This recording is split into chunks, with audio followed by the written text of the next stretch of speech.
আসসালামু আলাইকুম। সবাই কেমন আছেন? আশা করি সবাই ভালো আছেন। তো আমি আছেন বেলারুশ থেকে। তো আজকে আবহাওয়াটা এতই ঠান্ডা যে বাইরে কি পরিমাণে তুষার পড়তেছে, চারিদিকে সব বরফ পইরা একবারে সাদা হয়ে গেছে। কিন্তু আজকে -4 ডিগ্রি তাপমাত্রা চলতেছে বেলারুশে। তো এতটা ঠান্ডার ভিতরে কেন বাইরে আসলাম বা আপনাদেরকে কেন ভিডিও করে দেখাইতেছি, আসলে স্নো পড়ার দৃশ্যটা যে এতই সুন্দর লাগে যে সামনাসামনি না দেখছে সে কখনো এটা উপলব্ধি করতে পারবে না। যদিও প্রচুর পরিমাণে ঠান্ডা, তারপরও দৃশ্যটা দেখা অনেক সুন্দর। মানে নিজের চোখে দেখা যে বরফ পড়তেছে, তুষার পড়তেছে আকাশ থেকে, তার ভিতরে হাঁটা অনেক সুন্দর একটা এক্সপিরিয়েন্স। তো যেটা সামনাসামনি না পারছে সে কখনো এটার অনুভব করতে পারবে না। তো আজকে আমরা চলে আসলাম যে ভিক্টোরিয়া লেক মিংসের। তো ওই লেকের পাড়ে হাঁটতেছি, দেখতে পারতেছেন পিছনের লেক পুরো একেবারে বরফের ঠান্ডা হয়ে আছে। আর আমি এই লেকের ভিতরে নামছিলাম, তো আপনাদের আবার দেখাবো লেকের ভিতরে নাইমা পিছনে দেখতেছেন কি পরিমাণে তুষার পইরা সবকিছু একেবারে ঠান্ডা হয়ে গেছে। বা আমার সামনেও দেখেন কি পরিমাণে তুষার আসতেছে যে আমি ভালোভাবে তাকাইতে পারতেছি না। আসলে যদিও ঠান্ডার ভিতরে আসছি আমি, কিন্তু এই দৃশ্যটা দেখা মানে আল্লাহর সৃষ্টি কত সুন্দর।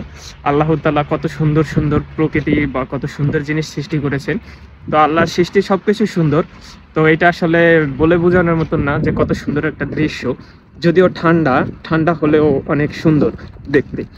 তো আপনারা যারা ভাবেন বেলারুশ আসবেন, আইসা বর্তমানে গেম দিয়ে চলে যাবেন, আসলে বেলারুশ থেকে গেম দেওয়া যায়, কিন্তু এই উইন্টার সিজনে কখনোই গেম দেওয়া পসিবল না। তো আমার পরিচিত কয়েকজন ভাই আছে, তারা গেম দিয়ে আসছে। তো কিন্তু তারা কেউ সাকসেস হয়েছে, কেউ সাকসেস হতে পারে নাই। কিন্তু আসলে কি যে গেম দেওয়াটা এরকম একটা বিষয় যে বেলারুশ থেকে আপনি 0 পয়েন্ট হাইটা পার হইতে হবে আপনাকে 20 কিলোমিটার। আর লিথুয়ানিয়া যান বা লাটভিয়া যান বা পোল্যান্ড যান, ওইখানে ওদের যে 0 পয়েন্ট বর্ডার এতটাই বেশি যে 20 কিলোমিটার। তো আপনি 20 কিলো প্রায় 40 কিলোমিটার হাঁটা লাগবে। তো আপনি এই শীতের ভিতরে বা এই বরফের ভিতরে কখনোই 40 কিলোমিটার হাইটা যাইতে পারবেন না, এটা কখনোই পসিবল না। তো এই জন্য বর্তমান সিজনে গেম দেওয়া এই জিনিসটা একবারে মানে ভুল। এটা কখনো মাথায় আনবেন না যে এখানে আসবেন আইসা গেম দিয়ে চলে যাবেন। কিন্তু হ্যাঁ, ইউরোপের যে বলকান কান্ট্রি, আলবেনিয়া, বুলগেরিয়া, আগে ছিল রোমানিয়া, সার্বিয়া, বসনিয়া, বা এদিক থেকে যারা গেম দেওয়াটা যতটা সহজ, তার থেকে 1000 গুণ বেশি কঠিন হলো বেলারুশ থেকে গেম দেওয়া।